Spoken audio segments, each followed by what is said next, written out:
My Travel Adventures, Part 2, Highlights from Vietnam and Thailand. Good afternoon, fellow Toastmasters and honor guests. Last week, you heard Part 1 of my trip to Hong Kong and Vietnam, some highlights covering 3 cities.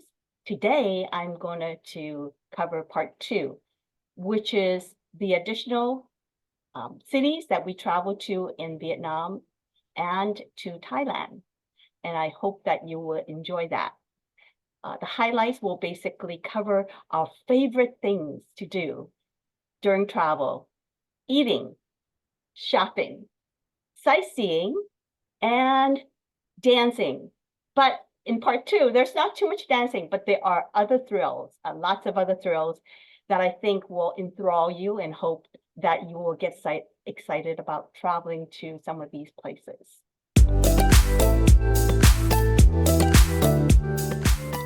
First will be Dalat in Vietnam. Second, it would be Hanoi and Ha Long Bay in Vietnam.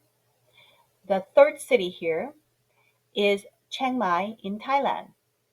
And the last city we visited coming home was at Taipei in Taiwan. And here is a map to give you an idea where those cities are located. In Part 1, of course, we visited Hong Kong, and then we went to Hoi An, and we went to Ho Chi Minh City. Now today we'll cover Dalat, we'll cover Hanoi and Ha Long Bay. Next is Chiang Mai. And then lastly, flying home, we visited Taipei in Taiwan. Lots to cover, but lots of exciting things that I'm sharing with you today. In Dalat, there are 4 favorite things, of course: culinary delights, lots of beautiful sightseeing, especially waterfalls. There's some shopping, and we went to some of that, and there are lots of thrills. Culinary delights. In Vietnam, and especially in Dalat, home-cooked meals are actually one of the best things to try, and we asked our hotel's concierge to recommend a place that she would like us, and her favorite places. And this is a local cafe that she recommended. It's a set menu that we shared with 2 of my other friends who traveled with us. Lots of veggies, if you can see in the center. There are some meat there, and then some fried fish, and then of course rice is a staple. It was delicious and inexpensive. And then one of our quote dinners was actually having banh mi sandwiches, which is a Vietnamese type of sandwich. And at this cafe, you can make your own and tell them what you like in it, choose your meats and your sauces. And then it is a bakery as well, so you can buy different kind of baked goods. So on the right, you can see my friends Shelley and Nob, our feast for the evening, different baked buns and banh mi sandwiches. This is one of our lunches during our waterfall tours in Dalat. Again, lots of soup made with vegetables. And then we went to a farm that had gigantic jackfruits. You see on the right bottom, it's even bigger than my face. And then we had dinner in Dalat after our tour back to the hotel. Shopping in Dalat, there are many night markets and other kind of markets. We went to a night market, and there are all kinds of food that you can sample and buy, other souvenirs and daily use goods, clothing. And we opted to go into and ate at a restaurant instead. Still, the food was delicious. One of the top attractions to visit and see is the Crazy House in Dalat. This house is designed by an architect named Dang Viet Nam. It took her 20 years to complete it, and she started it in 1990. The designs in this house incorporates her desire to express her creativity and imagination, and she incorporates a lot of nature in her design. It is definitely one of a kind, as you can see. You can climb up to like tree houses that have, and on the left you can see it's a giraffe, all artistically decorated. And on the right, you can see different stairways climbing to different parts of the complex there. And they have many, many different themed rooms that you can actually rent. I didn't check out the price, but on the left is a bald eagle room, and on the right is a ocean-themed room. Now, the materials market this place as the top 10 romantic places to stay at. It has eclectic taste, has definitely unique taste. So if you like to have a unique experience that is to be memorable, definitely you could try one of these places to stay, and you can explore the grounds and all the different rooms and facilities there. Make it a fun night out or weekend, whatever. It is definitely a crazy house. And I mean, more of the facility, you can see some of the climbing skywalks are pretty adrenaline pumping if you're scared of heights. And the railing is relatively low, so you have to be really careful. Here's a short video of the place.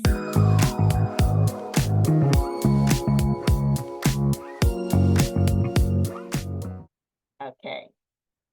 Next up, we actually booked a tour to visit 3 of the best waterfalls in Dalat. And it is the first waterfall that we visited was about 45 minutes away from our hotel. You could ride a roller coaster to the bottom and then back up of the hill to the waterfall. Okay. So on the left, you can see people riding roller coaster. It's, I think, only costs us, if you ride it, it's like 50 cents. The other option is, of course, you can hike down and enjoy the beautiful nature walk. And here is a photo of the waterfall. It is quite nice. It has different gardening, landscaping there. And on the right, you can see who's there. King Kong, of course.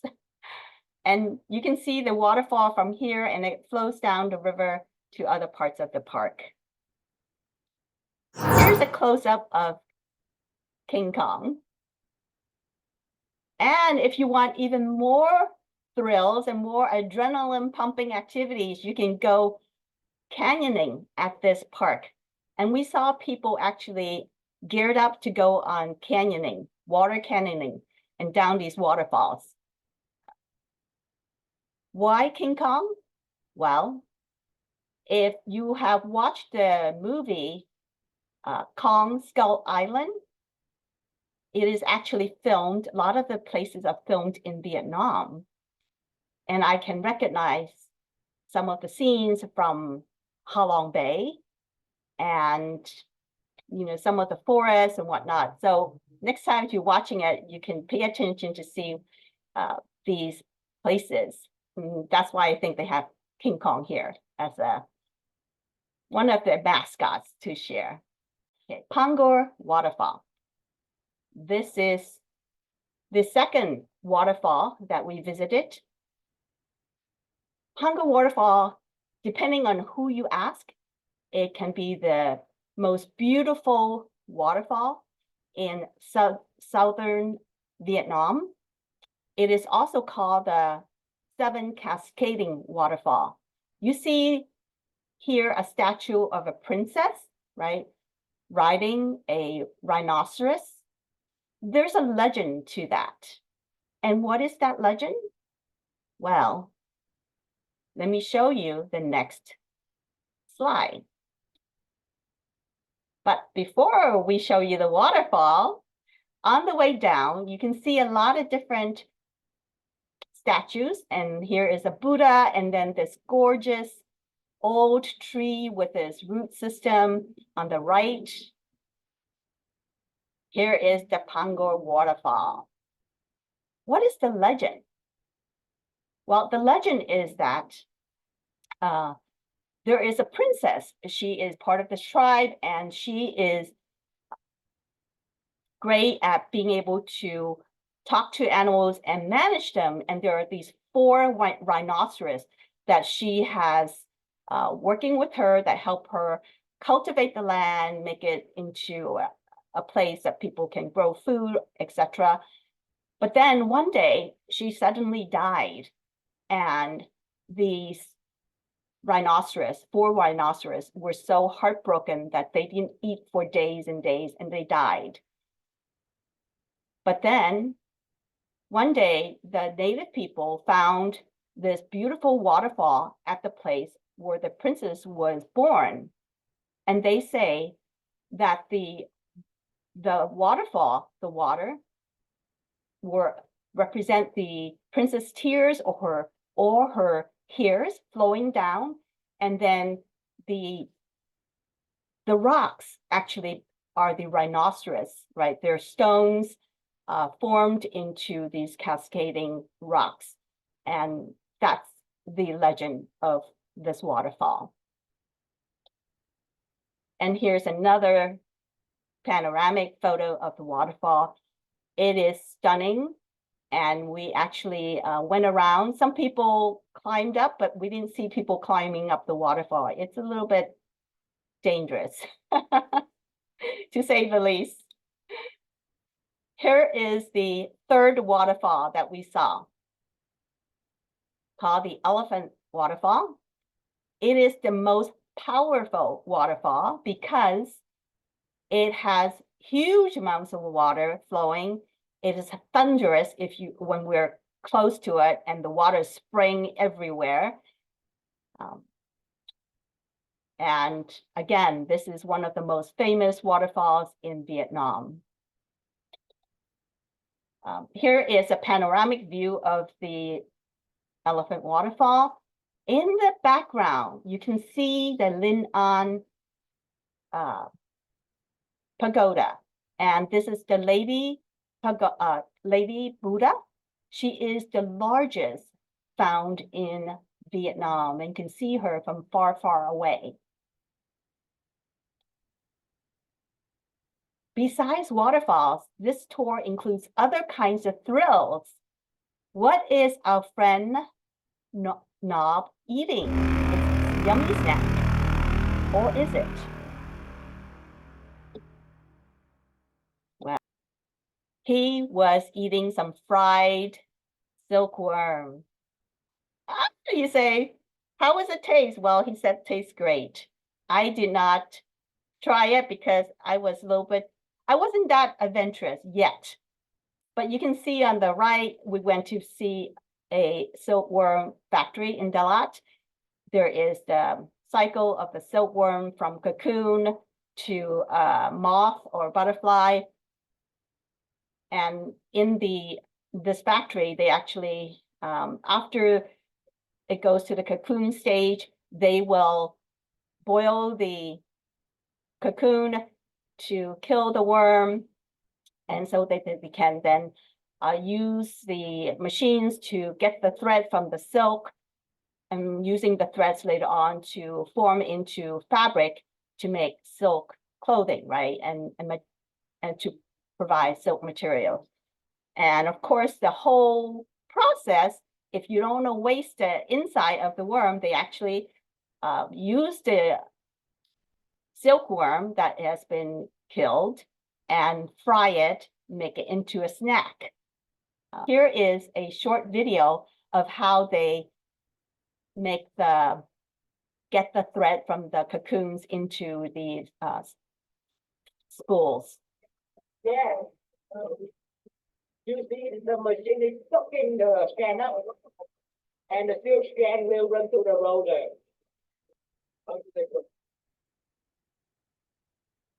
Okay.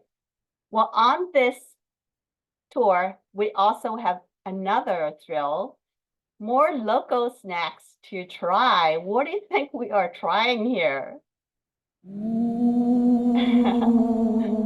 Well, we went to visit a cricket farm. They raise crickets. They are vegetarians. They eat vegetables. And afterwards, they fry them, and actually locals love to eat them as a snack.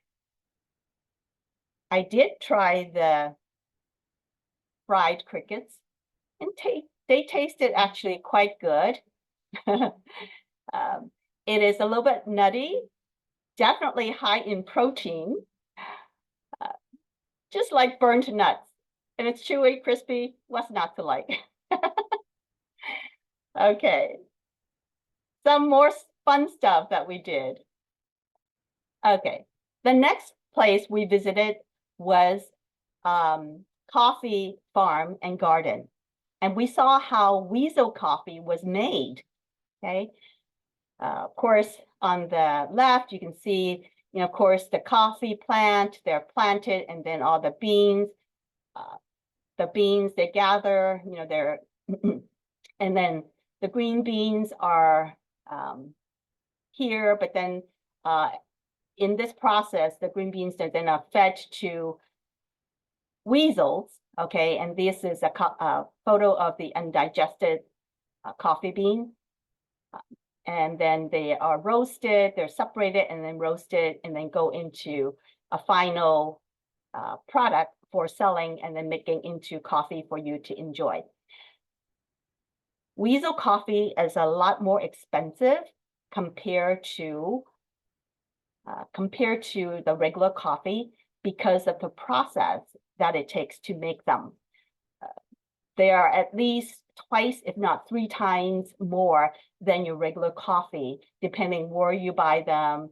I did try a cup of weasel coffee. It is very smooth, nothing bitter, and it has a good flavor, but isn't really strong flavor, a smoky flavor. But I only tried one type, and there are many different flavor ones, so I don't know, but it was definitely tasty.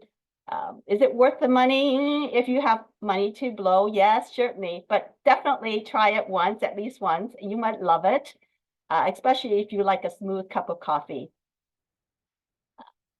How do they make it? Well, let me show you the next slide. Okay, so in this weasel farm, there's a whole, almost like a greenhouse, right? But they have the coffee trees in there, and then they have these homes, little cages for weasels, okay?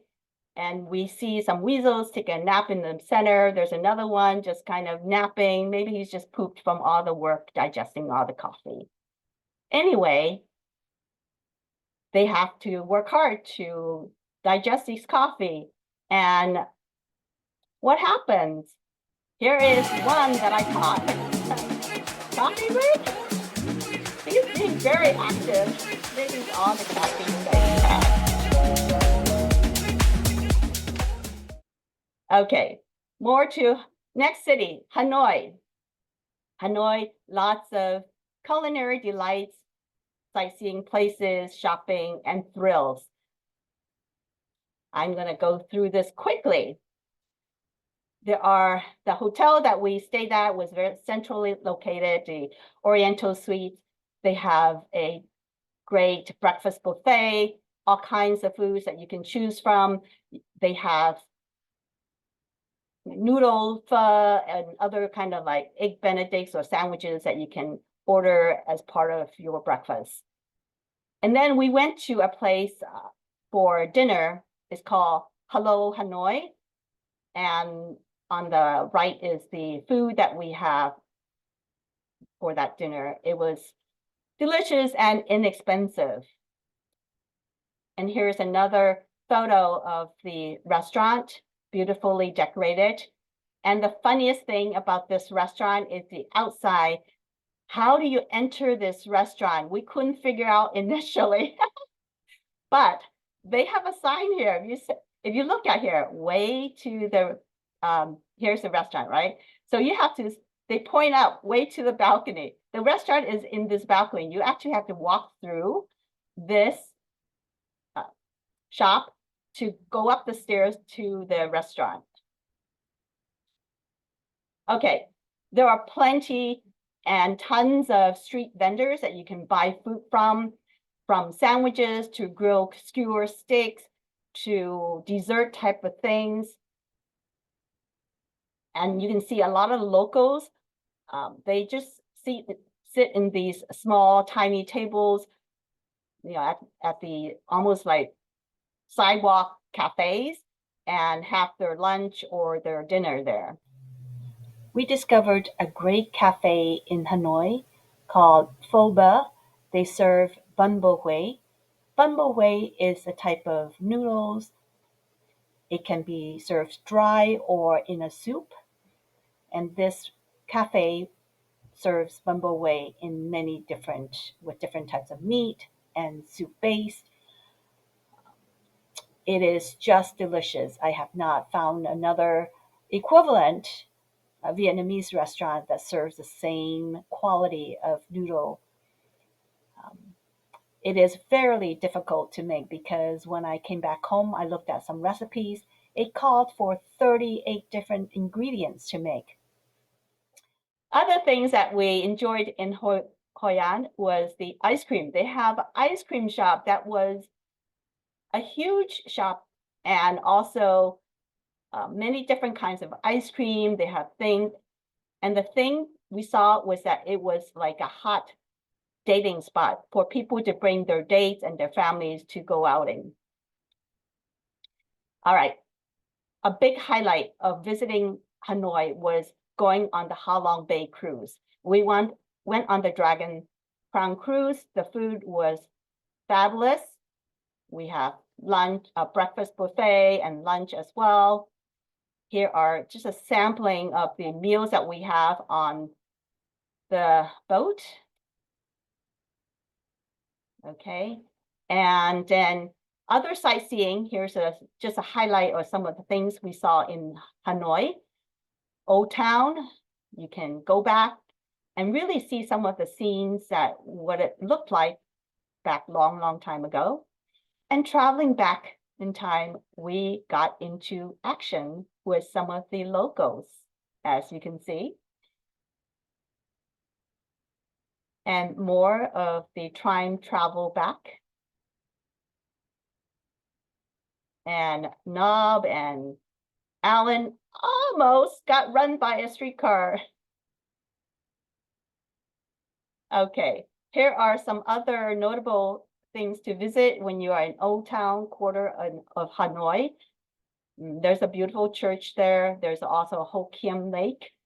Especially at night, the night scenes are fantastic. Here are highlights from the cruise along the Ha Long Bay. Ha Long Bay is made up of many different islands. Depending on the year that you go, it could be a lot of boats there. Part of this highlight for this cruise was being able to kayak through a cave. And we did that. We went kayaking, saw beautiful cave formation. This is the Luan Cave. And here is a short video of our kayaking, showing up, going through the cave.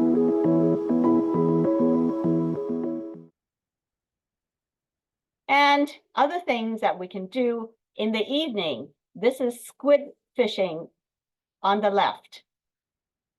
we fished for at least 15 to 30 minutes, nothing. That's a rare find if you can find a squid getting your bait. Now, Alan was actually lucky. He was able to get a few seaweeds caught on his fishing pole. On the right are these vendors. They actually sell their goods on their little boat, and they pass it up to you through a long pole. So, if you, let's say, want a beer or some snacks, you can get it cheaper getting it from these vendors than buying it on the boat. Second day, we actually went to see the Sunset Cave. It's also translated as a surprise cave. This cave is stunning. It is 7,000 square miles wide or long. That's how big it is. And you can see in the right picture, we're walking through these different pathways, and it's very, very big. Here is a short video of one of our short walks.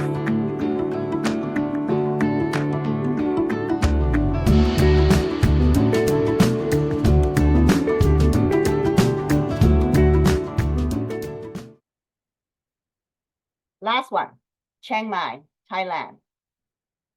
Great food, lots of sightseeing, especially temples, and some shopping, but also exciting thrills. Food that we only were there for 2 days, but we were able to sample go to some local cafes and have some delicious food, things with curry, also soupy dishes that are, Thai style. Of course, Thai food is a mixture of Asian cooking, including Chinese and Vietnamese and all that, right? So it's delicious. Here is some more food. We went to visit a night market that has street food vendors that you can try, things on skewers, also other cooked food, and these are like rice cakes. We love the mango sticky rice and had some of that. That was so delicious. Here is the Kalar Night Bazaar. It has lots and lots of food vendors. You can try food, and on the bottom you can see there are different kinds of snacks, including insects. There are delicacies. Whoops. Okay. And here is. There we go. All right. So the tuk-tuk is actually, riding the tuk-tuk is the way for us to travel around in Thailand, because their public transportation is not good. But you do have to hang on. It gives you a lot of thrill. Our driver was a little bit crazy, driving really fast. So it was exciting. Luckily, we got there safe in one piece. Okay. Let's see. In Chiang Mai, what do we see? We saw actually 3 of the best temples. The first one we saw was called Wat Chadi Luan. And this is a huge Buddhist temple located in the center of town. So lots of locals can also visit that. Here is a close-up look of the temples. We had a tour guide that was English speaking. She gave us a history of these temples. I don't have time to go over all of that, and I might not remember all the facts correctly. But you can look it up yourself if you're interested and learn more about it. And here is a panoramic view of the temple. Huge structure, statues of the previous king and queen. And what's unique about this temple is that they have a Buddhist university there called, and this is the Lana campus. A lot of people who are poor will send their son to these Buddhist university for education, and then after training, they could either stay as a monk or they can go back and do other jobs. Okay, and it is free. And in this temple, there is a giant reclining Buddha and lots of different statues, and some made with jade. This is the Wat Pha temple. It is a hidden temple that is like a jungle temple nestled in the paradise of lush green mountain away from the city. There are old buildings and intricate carvings of statue and many breathtaking places to meditate. In fact, this temple was constructed in 1355, that's over 600 years ago, after King Kuna's white elephant died in Wat Doi Saptep. And this temple was built as part of the resting place for the white elephant. Originally, Wat Pha was used for monks during their pilgrimage to the larger temples atop the hill. But after 1935, when a road was built to this temple, it is now used for the monks as a meditation site. And of course, people can visit this place. There are lots of nature, greeneries. You can see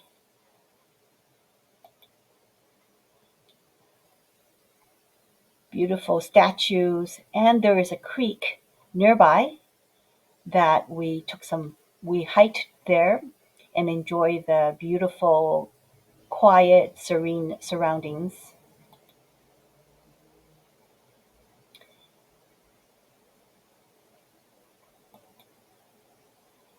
This is one of the ancient temples with a huge Buddha, a reclining Buddha behind those doors. It's hard to see from here. And of course, there are other lions and statues that are symbolic and significant for the culture. The last temple is the most magnificent. It's called the Wat Phra Tat Doi Saptep. It's a panoramic view of the entrance of this temple. And then on the bottom is the wood carving. This carving is the length of the whole room, is almost like 30 feet long. It tells the story of a Buddha, his journey on earth and all that. And here is the pièce de résistance. The highlight of this temple, these beautiful Buddhas in different shape and form. People come here to worship, okay, locals as well as visitors. The center is actually a jade Buddha. It's beautifully kept, and people actually contribute money to maintain this temple. Our last stop, coming home, and we stopped over in Taipei, Taiwan. While going to the Ningxia night market, we found the Grandpa Portuguese egg tart bakery. And of course, we have to get some to try. It was delicious. What a way to end our trip. We started on our trip in Hong Kong with egg tarts, and we ended with egg tarts in Taiwan, Taipei. Here are some photos from this night bazaar. They have all kinds of food for you to sample. We tried some of the mochi with some sesame paste and peanuts filling. They have pancakes. We tried the oyster rice pancakes. It was delicious, and dumplings. Okay. Here is a short video. Someone making these taro snacks with salted egg yolk. Yum. The line was too long and we didn't want to wait that long. We only have 4 hours to spend at the night market. To wrap up, I hope that you can see that Southeast Asia, including Hong Kong, Vietnam, Thailand, and Taiwan, are places worthwhile to visit because they have great food at affordable prices. Lodging is affordable, and lots of attractions to see depending on your taste, if you like nature or if you like other kinds of entertainment, right? Some of the urban cities have more entertainment like dancing, but other places have more nature activities. I hope that you enjoyed this presentation and that it didn't make you too hungry. It's making me very hungry. Thank you.